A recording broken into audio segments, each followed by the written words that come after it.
Alright guys, I'm going to tell you a couple of stories today while I drink my coffee. Now, the stories have got a moral to the story, and I'm going to tell you at the end what they are, so you hang about basically as much as anything. Now, the stories are judo stories, and first one is from Japan. I went to Japan in 2002 with the British judo squad, and I'd actually won my place onto that trip because I'd won the British Championships the year before, and it was a tough trip. We went to the Japan Cup, and then we went to the training camp afterwards.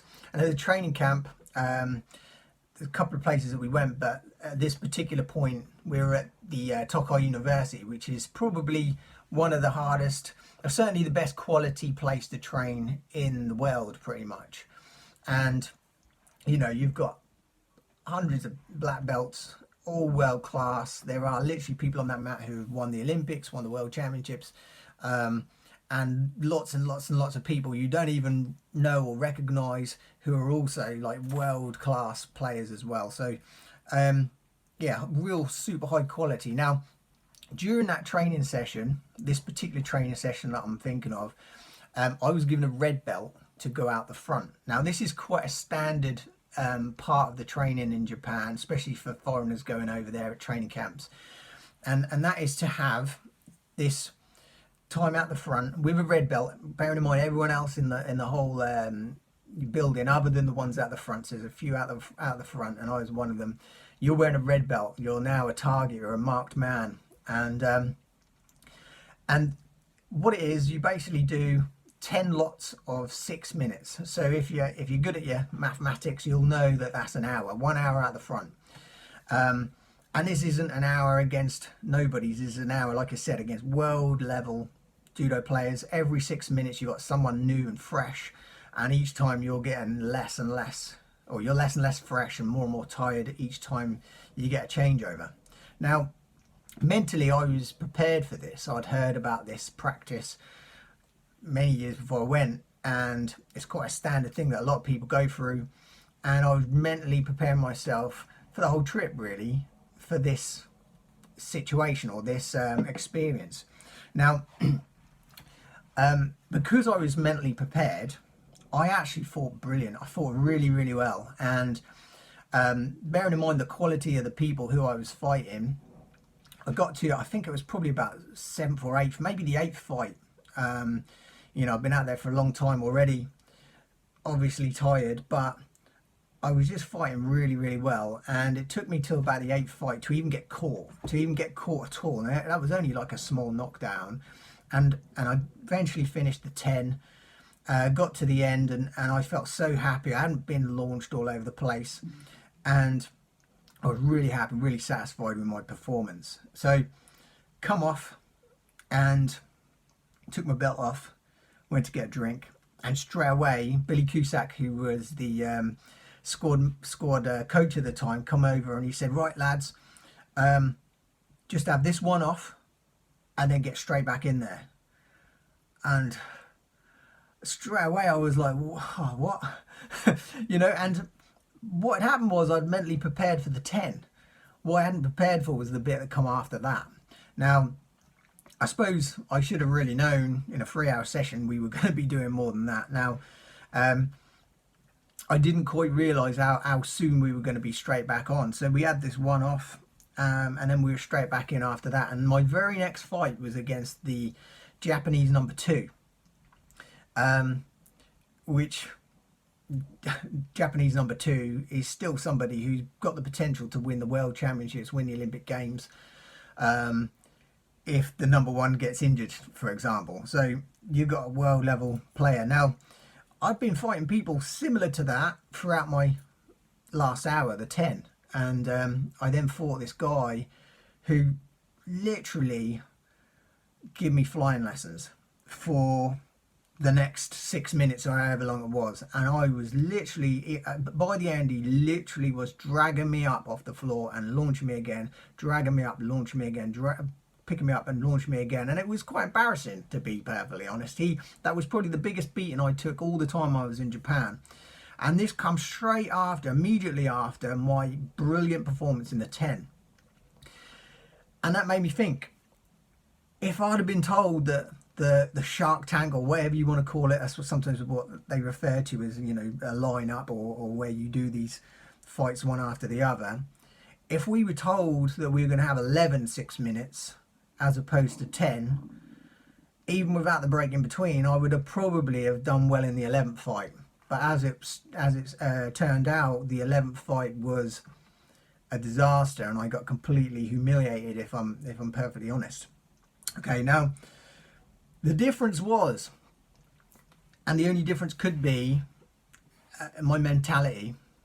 I prepared for 10, and the 11th one come along and I weren't prepared, and I got completely demolished. And that's how life is. That's how life is. And second story, this is not as long, but the second story is, we used to go to Kendall.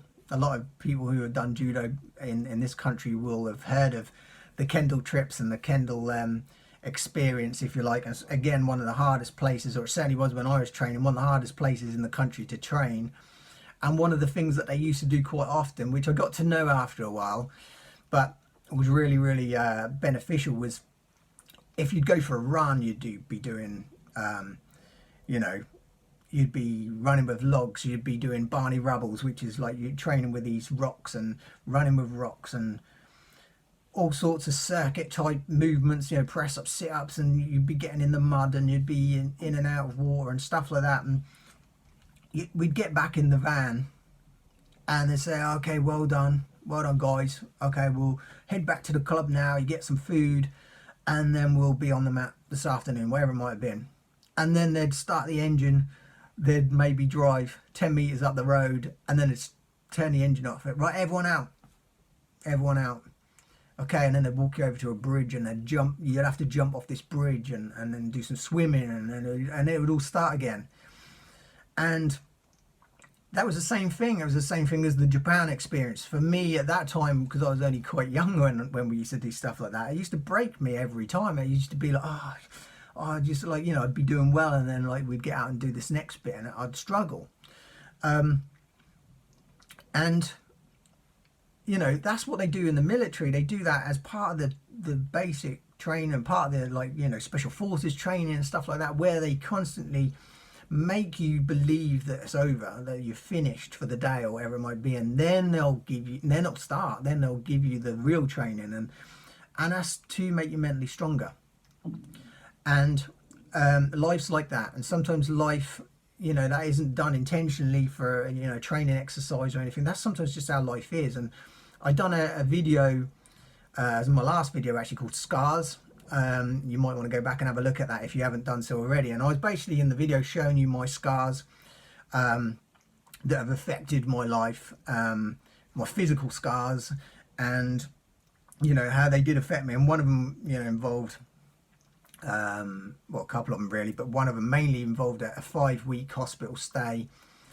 And during the 5 weeks, I was constantly told right from day one, oh, you know, you'll be going home tomorrow, and it just went on like this for day after day after day, and things kept deteriorating, and my health kept deteriorating, and I ended up having an operation, and that didn't go well, and, you know, I kept having complications, and in the end I was in there for 5 weeks, and that was a similar thing. And the only thing that got me through that, I felt, was being able to refer back in my head to the judo trips, the Japan trip, the Kendall trips, and they really helped me out,